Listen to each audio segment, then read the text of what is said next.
ভাইয়েরা, আমরা এখানে আমার ওয়াইফের পৈতৃক সম্পত্তি নিয়ে আমাদের মধ্যে একটা বিরোধ চলতেছে। তার বোন জোরপূর্বক এই জায়গাটা এখনও কারো নামে কোনো মালিকও হয়নি, অরিজিনাল মজদুরের জায়গা ওই নামে রয়ে গেছে। জোরপূর্বক আমাদেরকে হেনস্থ করা, উচ্ছেদ করার জন্য জায়গাটা অন্যথায় বিক্রি করে দিছে। জায়গা বিক্রি করার মূলে আমাদের উপরে সর্বক্ষণিক হুমকি দিচ্ছে, সন্ত্রাসী কার্যক্রমে লোকজন লেলিয়ে দিচ্ছে আমাদেরকে। এবং এই সন্ত্রাসী কার্যক্রম থেকে বাঁচার জন্য আমি একজন অসুস্থ মানুষ, চোখও কম থেকে স্ট্রোকের রোগী। এখন আমাদের বাঁচার কোনো উপায় নেই। আমরা সাংবাদিক এবং প্রশাসনের ভাইদের কাছে নিরাপত্তা চাচ্ছি, সহযোগিতা চাইতেছি।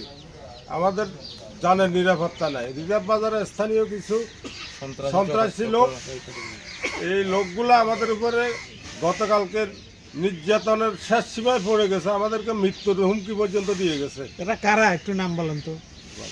ওনাদের নাম হচ্ছে প্রথমত জাহাঙ্গীর, তারপর হচ্ছে জাহাঙ্গীরের বড় ভাই আলমগীর, তারপর হচ্ছে মদন, এরা তারপর আরো ওদের সাথে আরো ওদের সংঘবঙ্গ ছিল, 4-5 জন ছিল। টোটাল ওরা 8-9 জন এখানে আসছে, 10 জনের মতো মানুষ আসছে। আমাকে এসে জিজ্ঞেস করো তুমি এখানে কি সমস্যা, তুমি এখানে চিল্লাচ্ছ কি জন্য। আমি বলছি আপনাদের এখানে অবৈধভাবে দখল দিচ্ছেন জায়গা ওদেরকে। আমার জায়গা এখনো আমার নানার নামে, এই জায়গা এখন আমার মায়ের নামেও আসে না, আমার খালার নামেও আসে না, কারোর নামে আসে নেই, বন্টন নামও হয় না এখন। এই জায়গা বন্টন নামা না করে আপনারা কীভাবে জায়গাটা বিক্রি করতে পারেন? বিক্রি করার চেষ্টা করতেছেন, একজন মানুষ কিছু জায়গা দখল দিচ্ছেন। আপনারা বলছেন ঘরটা আপনারা নিজের জন্য বাঁধতেছেন, একটা ঘর বাঁধছে এখানে, ঘরটা বলছে নিজের জন্য বাঁধতেছে, অথচ ঘর এটা আমারও ছিল, আমার বাঁধা ঘরের উপরে জোর ঢুকে গেছে।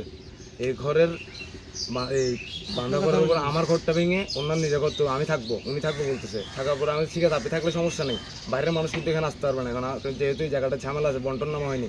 ওনারা বলছে না কেউ আসবে না এখানে। এগুলো কালক্ষেপণ করে আমাকে বিগত 3-4 মাস ধরে কোনো কার্যক্রম করার সুযোগ দিচ্ছে না, আমার কোনো কথা বলার সুযোগ দিচ্ছে না।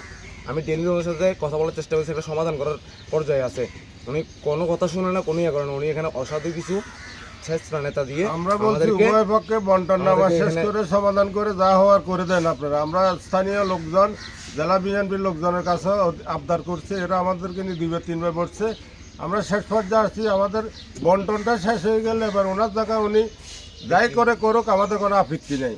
আর জায়গা জমিনের বিষয়ে আমরা প্রতিবেশী থাকা অবস্থা আমাদেরকে একটা কথা বলারও মূল্যায়ন করতেছেন। আমাদের কারো উল্টে হুমকি ধুমকি দিচ্ছে, তোদেরকে মারি এখান থেকে দূরে হইব, ফিডে দূরে হইব, এই ধরনের হুমকি ধুমপুরে আমরা অনিরাপত্তার মধ্যে আছি। আল্লাহর রাস্তা আমাদেরকে একটু সহযোগিতা করেন সাংবাদিক ভাইয়েরা, প্রশাসনের ভাইয়েরা, এটাই আমাদের আবদার।